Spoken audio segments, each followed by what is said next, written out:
Hi guys, स्वागत है आपका एक बार फिर से हमारे चैनल में। तो दोस्तों, महाराष्ट्र MCA CET 2024 का एग्जामिनेशन डेट जो है आपका डिक्लेयर हो गया। अब पहले कितना था? पहले था 30 तारीख। पेन ले लेते हैं। पहले हमारे पास कितना तारीख था? पहले था हमारे पास 30 मार्च को जो हमारा एग्ज़ाम होने वाला था। अब कितना है? अब जो है घट गया। अब घट करके कितना हो गया? 14 मार्च। मतलब कि 14 मार्च को अब आपका एग्ज़ाम होने वाला है। कितने टाइम बच चुका है अब हमारे पास? हमारे पास अब दिसंबर ऑलमोस्ट जो है ख़त्म हो चुका है। दिसंबर ओवर हो गया। फिर हमारे पास आ जाता है पूरा जैन, पूरा है होल, मान लो कि पूरा जैन बाकी है। फिर अब हमारे पास आ जाता है पूरा फैब भी है, होल आ जाता है। फिर अगर हम मार्च में देखा जाए तो मार्च में आपके पास हैं 10 to 13 डेज, इतना ही है। 14वां डेज जो है आपका एग्ज़ाम है। तो 10 से 12 दिन बचे हुए। तो इसमें तो आप कोई भी न्यू चीज़ जो है आप कवर नहीं कर पाओगे। न्यू चीज़ तो कवर ही नहीं कर पाओगे। और हमारे पास अभी भी कितने टाइम है? अभी भी ऑलमोस्ट 10 दिन जो है इधर मान करके चलो। 10 दिन जो है इधर है, 10 डेज। तो ये 10 दिन इधर है और 30 और इधर हो गया 30, 60, मतलब कि 70 डेज। मतलब पूरा का पूरा 70 डेज हमारे पास अवेलेबल है अभी। प्योर 70 डेज, इसमें आप कोई भी कटौती नहीं कर सकते हो। 70 दिन का हमारे पास पूरा का पूरा प्लान होना चाहिए। अभी से अगर आप स्टार्ट कर रहे हो, अभी से आप अगर प्रिपेयर कर रहे हो तो इन 70 दिनों में हम लोग को क्या क्या करना है, कैसे करना है, कौन कौन से टॉपिक्स, सभी टॉपिक्स करना इंपॉर्टेंट नहीं है। अब सभी टॉपिक्स कर भी नहीं सकते हो। 70 दिन है, लेकिन बहुत अगर चाहो तो कुछ भी हो सकता है। लेकिन 70 दिन में सभी एक एक टॉपिक जो उतना इंपॉर्टेंट नहीं है, सबको कवर करना थोड़ा सा स्लाइटली मतलब मुश्किल है और थोड़ा सा बेवकूफ़ी भी है सभी टॉपिक्स को कवर करना एज़ कम्पेयर टू आप जो आपका बेस्ट है, जो आपका पसंदीदा टॉपिक है, जो आप जिसमें स्ट्रांग हो, उसी को बार बार रिपीट करो, बार बार रिपीट करो, टेस्ट मारो। बस 70 दिन इनफ होते हैं। मतलब 70 दिन बहुत है भैया, 70 दिन बहुत है। मतलब आप ये निमसेट का एग्ज़ाम नहीं दे रहे हो, आप ना ये निम सीटी का दे रहे हो, ना CUET का दे रहे हो, ये आप महाराष्ट्र का सिंपल सा MAS CET एक स्टेट लेवल का एग्जामिनेशन से आप वो दे रहे हो। तो आपको इस पर फोकस करना है, बस इसकी एग्ज़ाम पेपर के पैटर्न को समझना है और बस जा करके एग्ज़ाम को फोड़ देना है। तो चलिए, कौन कौन से इंपॉर्टेंट टॉपिक्स होते हैं और क्या क्या हमें पढ़ना है और इन 70 दिनों में हमें क्या करना है वो हम लोग जानेंगे। तो हमारा महाराष्ट्र MCA CET का प्रिपरेशन प्लान का ये वीडियो होने वाला है। तो देखिए, हमारे पास टोटल टाइम कितने होते हैं? टोटल टाइम होते हैं एग्जामिनेशन में आपके 90 मिनट। क्वेश्चंस कितने होते हैं? क्वेश्चंस आपके होते हैं 100 क्वेश्चन। 100 क्वेश्चंस करने हैं आपको। 90 मिनट्स का समय होता है, यानी कि 1.5 घंटे का होता है। मैथ से अगर आप 2020 में बोलोगे तो मैथ्स के 30 क्वेश्चन, फिर आपका QNLR रीजनिंग आप जिसे बोल सकते हो, उसके 30 क्वेश्चन, फिर आपका रीजनिंग और इंग्लिश से 20 क्वेश्चन। ठीक है, इंग्लिश से हो गया और आपका जो है कंप्यूटर सेक्शन से 20 क्वेश्चंस आते थे। ये पेपर का पैटर्न था, फिक्स क्वेश्चन था। और आपका मैथ्स का जो है वो अलग सेक्शन होता था, इंग्लिश का अलग सेक्शन होता था, कंप्यूटर का अलग होता था, और फिर आपका क्या बच गया, QNLR का अलग सेक्शन ही होता था। इसके 30 क्वेश्चन कंफर्म थे, इसके 30 थे, इसके 30 थे, इसके 30 थे, 30 क्वेश्चन सभी के कंफर्म होते थे। लेकिन अब क्या हो गया? अब जो हो गया आपका मिक्स्ड हो गया। मिक्स्ड मतलब कि अगर फर्स्ट क्वेश्चन आपका मैथ्स का है तो हो सकता है कि नेक्स्ट क्वेश्चन जो है आपका इंग्लिश का हो या फिर QNLR का हो, तो ये रीजनिंग का हो, मतलब इंग्लिश या फिर QNLR का हो। इसी तरीके से मिक्स क्वेश्चन हो गए। तो उससे क्या हुआ?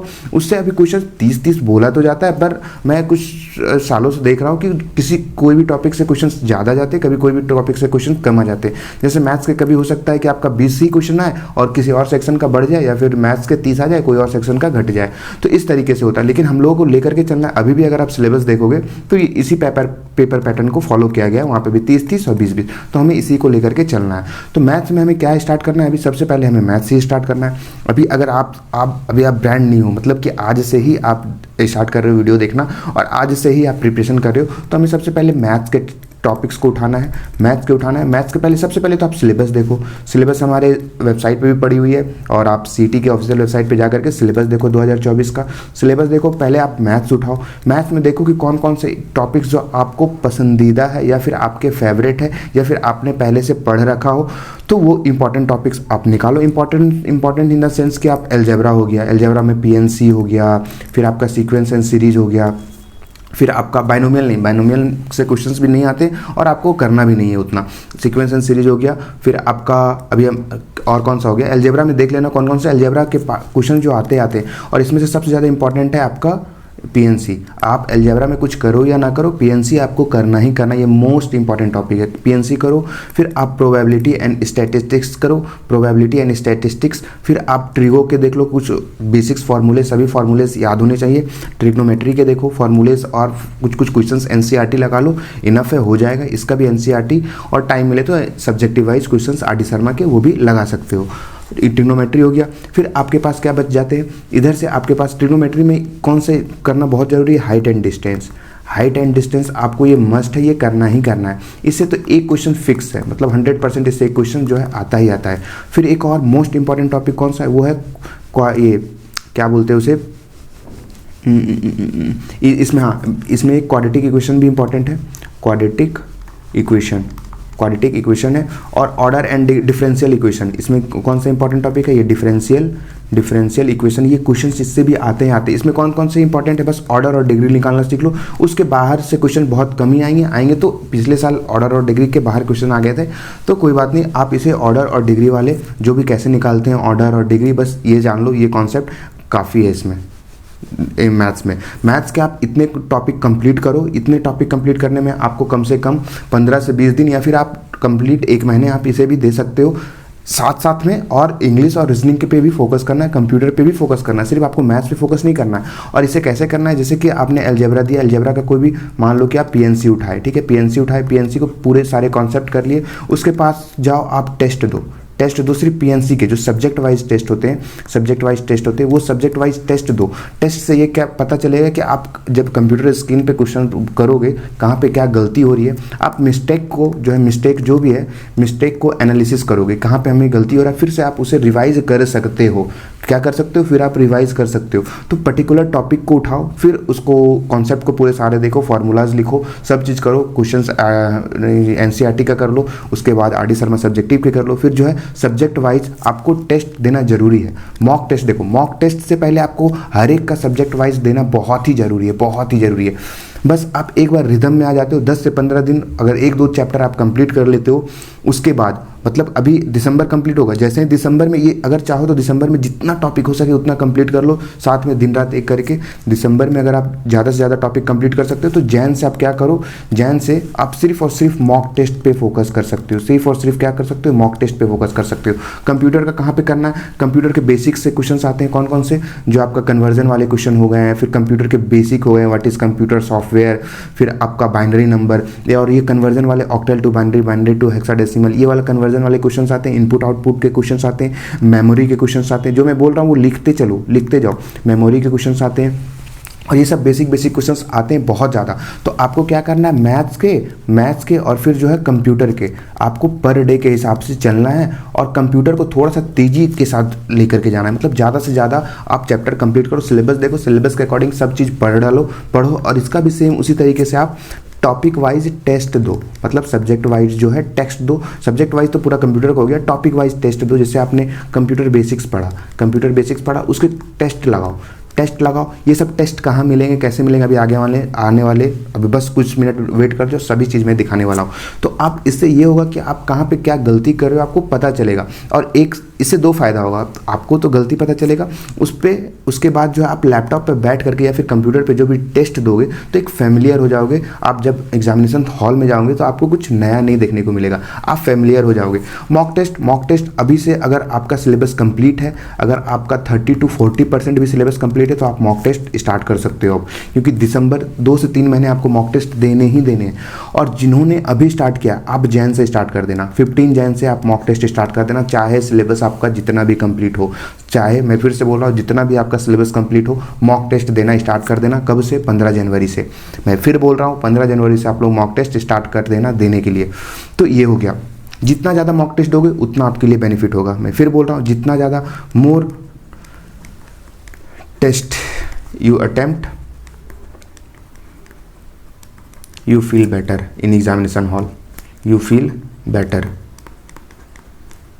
in examination hall। जितना आप टेस्ट दोगे उतना आप आपको बेनिफिट मिलेगा। एक मॉक टेस्ट पे वीडियो भी बनी है, जाकर के डिस्क्रिप्शन में लिंक होगा, जाकर के उसे भी देखना। मॉक टेस्ट देने के क्या क्या फ़ायदे होते हैं, सभी चीज़ आपको देना है। तो हमारा मैथ्स और रीजनिंग हो गया, मैथ्स और कंप्यूटर हो गया। और फिर आपका जैसे ही कंप्यूटर कंप्लीट होगा फिर आप यहीं पे जो है रीजनिंग स्विच कर लेना। रीजनिंग स्विच करना, इंग्लिश आपको करने की ज़रूरत है नहीं, आपका लक है, जितना आप बन सकते हो अभी कंप्लीट कर भी नहीं सकते हो, जितना आपको टेस्ट में दे रहा है। टेस्ट आप मॉक टेस्ट दोगे बस उतना ही देना, उसके बाहर आप मत ही देना तो ज़्यादा ठीक रहेगा। रीजनिंग हो गया, इंग्लिश और रीजनिंग कंप्लीट कर लेना, कंप्यूटर और रीजनिंग कंप्लीट करना सिलेबस के अकॉर्डिंग। और जो है मैथ्स का मैंने इंपॉर्टेंट टॉपिक्स भी बता दिए। और बस वो इंपॉर्टेंट टॉपिक्स के बाद भी अगर आपके पास टाइम बचे तो और अलग जो है आप कर सकते हो। ठीक है, तो ये रहा हमारा प्रिपरेशन प्लान। और हमें ये सब जो है टेस्ट कब कहाँ पे देना है, मॉक टेस्ट कहाँ पे मिलेगा, या फिर हमारे पास अभी हम लोग स्टार्ट ही किए तो कैसे क्या करें, तो कहाँ से स्टार्ट करें, हम लोगों ने बता दिया आपका मैथ्स। तो अब हम पढ़ाई कहाँ से स्टार्ट करें, टेस्ट कहाँ मिलेगा, सब चीज़ कहाँ मिलेगा, तो उसके लिए भी आपके हम सब चीज़ का इंतज़ाम करके रखें। तो फिक्र वाली बात नहीं है। जाओ गूगल पे जाओ, डायरेक्ट गूगल पे जाओ, यहाँ पे लिखो MCA ज्ञान.in। क्या लिखना है, जैसे ही MCA ज्ञान.in लिखोगे तो हमारा वेबसाइट जो है ऑफिशियल वेबसाइट का लिंक भी डिस्क्रिप्शन में आपको मिल रहा होगा, तो जाकर के डिस्क्रिप्शन में चेक कर सकते हो। लिंक पे क्लिक करोगे तो डायरेक्ट जो है आप हमारे वेबसाइट पे आ जाओगे। जैसे ही आप वेबसाइट पे आओगे तो यहाँ पे देखो महाराष्ट्र MCA CET 2024 .बैच है, यहाँ पे जैसे ही आप बाय नाउ पे क्लिक करोगे तो इसमें सब के सब रिकॉर्डेड लेक्चर्स अवेलेबल हैं। और ये सिर्फ 999 में है। 999 में क्या क्या मिल रहा है चलिए वो भी शो करवाते हैं आपको। तो देखिए मैथमेटिक्स के जितने भी लेक्चर्स हैं लगभग ऑलमोस्ट कंप्लीट है, जो नहीं है वो बहुत ही जल्द आ जाएंगे। जैसे देखो क्वाड्रेटिक इक्वेशन है, अलजेब्रा के, फिर permutation and combination, set relation and function, ये भी इंपॉर्टेंट है, मैं बता रहा हूँ सेट रिलेशन एंड फंक्शन बहुत इंपॉर्टेंट है, क्वेश्चन आएंगे। सीक्वेंस एंड सीरीज है, ट्रिग्नोमेट्री है, फिर आपका ट्रिग्नोमेट्री में हो गया सभी चीज़ कंप्लीट है, हाइट एंड डिस्टेंस वगैरह सब है। कोऑर्डिनेटिक ज्योमेट्री है, कोऑर्डिनेट ज्योमेट्री बहुत इंपॉर्टेंट है, ये मैं भूल गया वहाँ पे बोलना। कोऑर्डिनेट ज्योमेट्री से क्वेश्चन आएंगे ही आएंगे, ये श्योर है, तो आप लिख लेना। कोऑर्डिनेट ज्योमेट्री हो गया। फिर आपका जो है लॉजिकल रीजनिंग का सेक्शन है, कंप्यूटर का भी चल रहा है, कंप्यूटर बेसिक, सी लैंग्वेज के 3 लेक्चर्स हो चुके हैं।